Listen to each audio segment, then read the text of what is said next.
Everybody, welcome to another edition of Pro Acoustics Tech Talk. I'm Nathan. And I'm Colton. And we are back again from our Salado, Texas warehouse to talk to you guys about a leader in wireless audio, Sonos.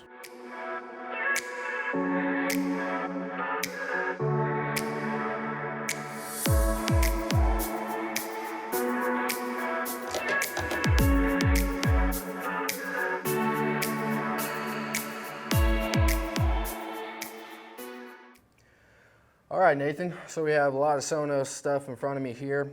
As always, I want you to break down what we have in front of us. I have a big black thing right in front of me. I have a smaller one right here. And then we have, it looks to be some sort of device that does something. And then this right here, this is a replica of this. So break down everything that we need to know about Sonos. Okay, yeah, we'll do. So depending on when you're watching this, guys, it's always important to note that sometimes models change, parts get updated, things like that. So what you have in front of us here is the Sonos One in black and in white, obviously. Sonos Boost, which we'll get to in a little bit, and the Sonos Sub. Okay. There also is a Play 5, which is a bigger speaker as well as some other options here. Gotcha. So, and also a really cool new battery-powered portable Sonos. Cool.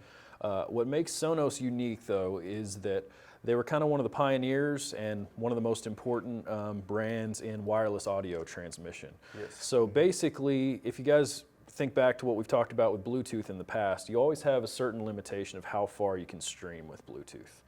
Typically 25, 50 feet. Some manufacturers say 100, some a little bit more than that. But at the end of the day, you're always going to have a restriction of how far you can go. Sure.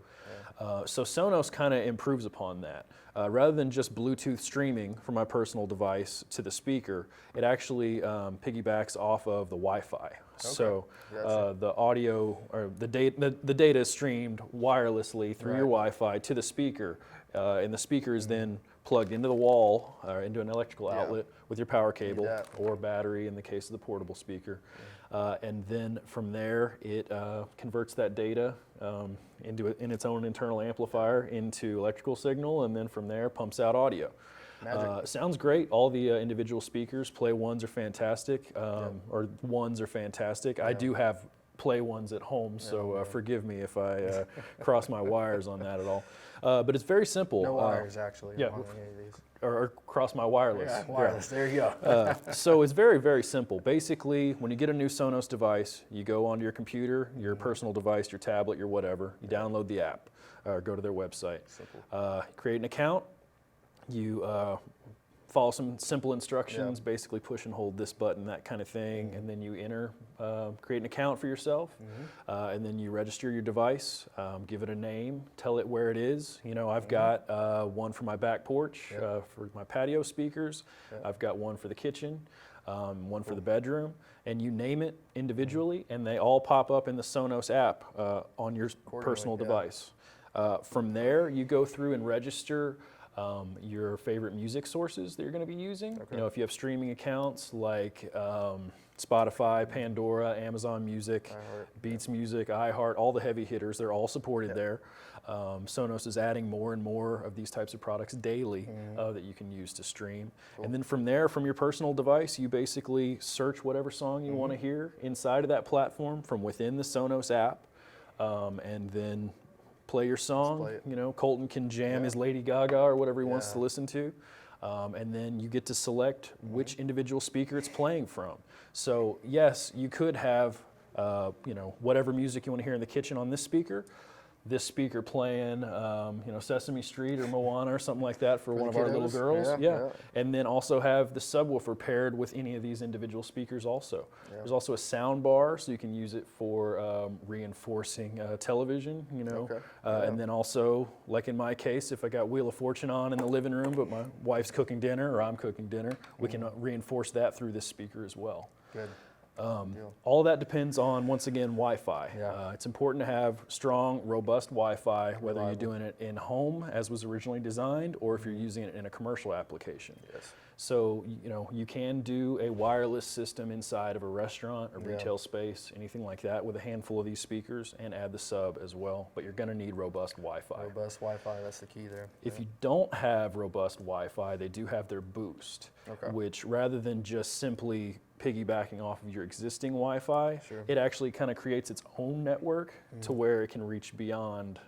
Far and beyond. Yeah, beyond the scope Infinity of your and beyond, Wi-Fi. yeah. So very useful in that regard, especially if we're talking about a big space. Yeah, cool. Good The deal. question also has come up, you might notice, there is an RJ45 port on the back. Indeed. So basically, if you're in a situation where you have it near your router, or you already have a wall plate in place Yeah. that already has, you know, Cat 5 or Cat 6 runs, you can actually hardwire it as well.